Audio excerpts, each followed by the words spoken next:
Hello, welcome to another great episode of Royal Black and Elite. I'm Lady Trinette Wilson, your social historian and lecturer, and I am excited to host Royal Black and Elite each week as we learn about Black history from a different side. And I thought today would be a great day to talk about who we consider almost like royalty in our community, Black politicians. But I'm going to tell you about some of the scandals that has hit our population over the last 15 or 20 years, especially as the political season heats up. Thank you for liking, sharing, and subscribing. And let's get into it. Now, we know that at each season we see these signs pop up everywhere, with politicians promising to make changes, to make our community better, and oftentimes that is not the case. So I wanted to do a little research, especially as these signs began to pop up again on Black political scandals that has plagued our culture. Now, nothing brings us more pride to see a Black politician win the race. I cried. I know half the country cried when we saw Barack Obama for the first time, a Black man being the president. And though there were a few dust ups during his administration, none compared to the scandals we're going to discuss today. Now, why is this important? Because despite of our coordinated support of Black candidates, we are sometimes not well served. In fact, in many urban communities where our city council and leadership is Black and they control millions of dollars, they suffer the most amount of corruption, and it is staggering. I can't wait to tell you about everybody. I can't wait to tell you about everybody. Listen, they've done from personal kickbacks to nepotism to Black politician tactics to line their pockets. It's just as insidious and it's just as harmful as other people doing it from other cultures. We can no longer be caught up in the emotions and charisma, but we have to align ourselves with candidates who support what's important for the Black community. And what is that? Jobs, education, housing, safety, the list goes on. And so I am excited to bring you this because I think we can go into this political season much smarter and much more prepared to put the right person in office. Now, I really do have to admit, I was saddened to see all the scandals involving Black political figures. And frankly, they were kind of interesting. It was so hard to narrow them down. I had to kind of use some criteria. And what I used was it had to be a lot of money that was lost. It had to be a big, egregious crime that was done. And it needed to affect a lot of people. So I picked 5 men and women who I think you will find very interesting. Now, there will be some honorable mentions, starting with Marion Barry, who was the first real Black political scandal to hit mainstream. He was the mayor of DC, and he was caught, unfortunately, in 1990 smoking crack on camera. He became a punchline for a lot of comedians. He even went to jail, but a little drugs, women, and even prison did not stop him from running again and winning his fourth term as DC mayor. He even was a city councilman before he was the mayor again. The city didn't improve financially. I know, not a big surprise, right? But he was the first big political scandal. We're not going to go deeply into him. I just thought we'd kick it off with him because everybody knew Marion Barry's name. He died on November 23rd, 2014, while he was still in office. Now we move on to a fresh faced Democrat and Tallahassee mayor who was poised to become the governor of Florida at only 42 years old.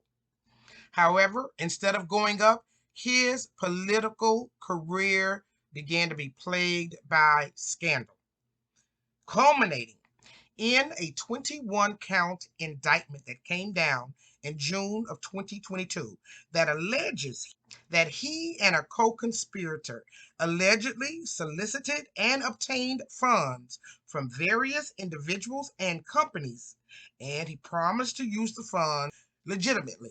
I don't even know what that means.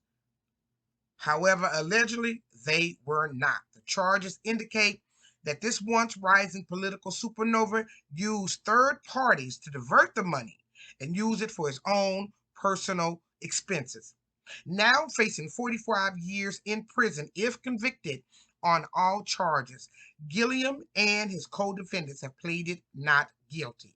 He stated, quote, "Every campaign I've run has been done with integrity." Well, the unsealed indictment includes Gilliam's interactions with two undercover FBI agents who had made promises for allegedly financial compensation for different favors. His co-defendant, Letman Hicks, has also pled not guilty. Cracks in Gilliam's political career began to crack open in late 2021 when pictures hit the internet of him passed out on the floor in a hotel in the company of a male prostitute. Gilliam, who is married with three sons, later came out as gay or bisexual. What began as truly a budding political career is now over, and Gilliam is in the fight of his life. Now, we know the men didn't have all the fun when it comes to scandals.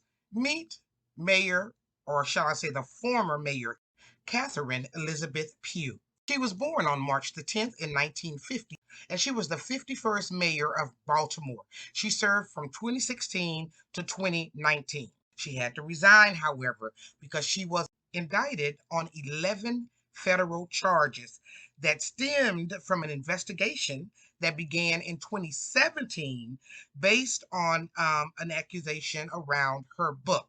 Her book was called Healthy Holly, and it is alleged while she was on the board of directors for the University of Maryland Medical System, she had them buy 100,000 copies of her book. And she used the money to funnel back into her campaign and reportedly did not report the income. About Pugh, the judge said that she deliberately and cunningly set out to deceive people and to rig an election to her advantage and cover it all up. Pugh was released early in January of 2022. She was ordered to destroy all of the books and she had to pay a restitution of more than $1 million. Mm-mm. Healthy Holly got her into all kinds of trouble. Now we go to the Motor City, Detroit, and we will talk about somebody who became known as the hip hop mayor. Loved by his constituents and very popular amongst his people. Born on June 8th, 1970, Kwame Kilpatrick, who was 6'5", became a political star. And his star was shining bright up until 2008. He had served 6 years, but he had to step down because his office was erupting in scandal. That same year, he was convicted of perjury and obstruction of justice. He was sentenced to 4 months in jail, and this was surrounding text messages and an affair that he was having with one of his co-workers. Evidently, he had dismissed two city employees illegally, and it all came out in this case. When he thought it was over, it wasn't, because after he was released from jail, he was again convicted in 2013 on 24 federal felony counts, including mail fraud, racketeering, and wire fraud. He was sentenced to 28 years in prison.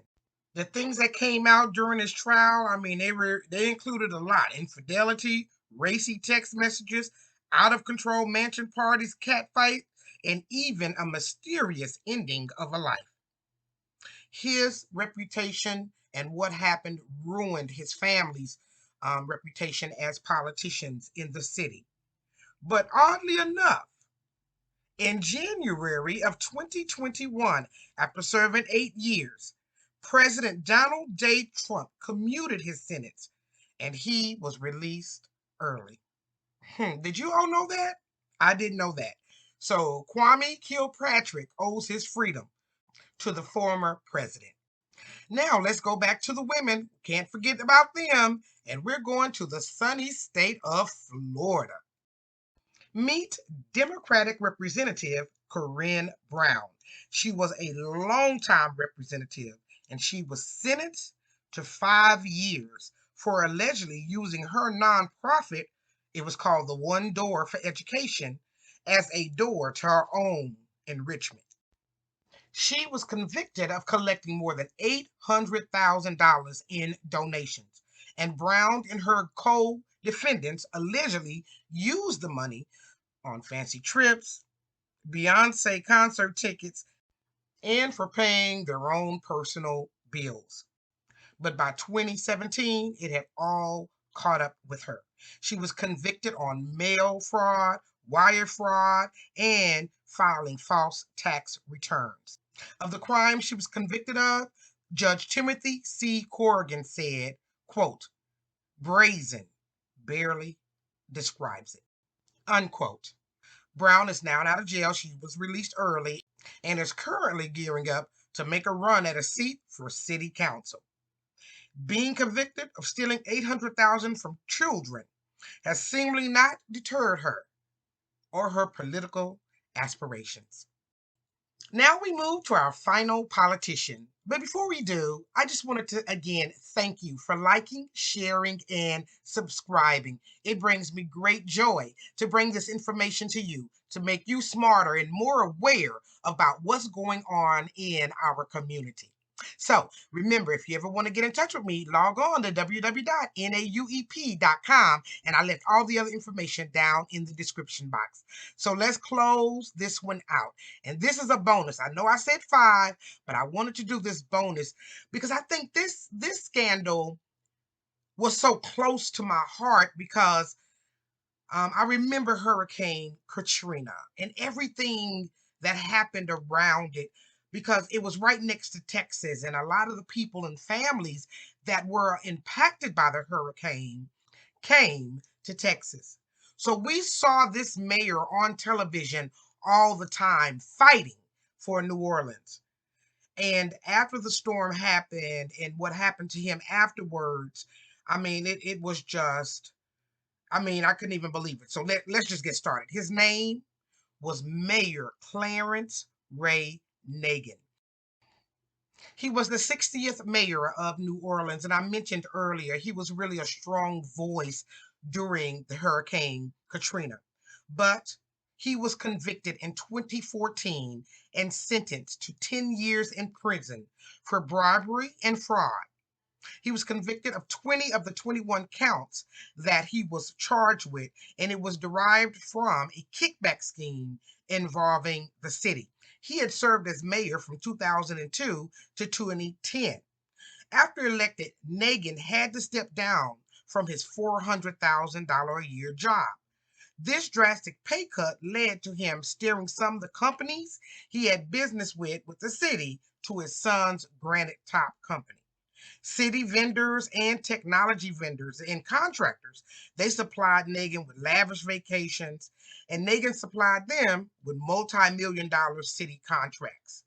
When he left office, he tried to keep his mayoral leverage going, but the scandals from his tenure, they just took, a hit. And he did have poor approval ratings because money didn't improve, violence didn't improve, so he wasn't doing very well. He was indicted in 2013, and as I mentioned, he went to jail in 2014.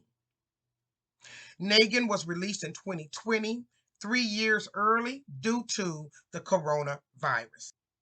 He was the first mayor in New Orleans to be convicted of bribery, which is a little surprising because what I found with these politicians is that corruption is not a black thing. It's not a white thing. It's a person thing. And we see here that many politicians, they do things under the dark of night, but may not be found out about it. But these politicians who represented us as a black community were caught and they paid their debts to society. But this is a cautionary tale to voters, to black voters, that when we go to the polls, that we've got to truly know who we are voting for. and that character is one of the most important things that we should be looking at, along with experience and business know-how. As always, I thank you for joining me for Royal Black and Elite. I hope you enjoyed these scandals. We've got a lot more, but I thought I'd stop there. I can't wait to see you on our next one, and I truly thank you for your support, comments, and views. I'll see you on our next great episode. Have a wonderful day.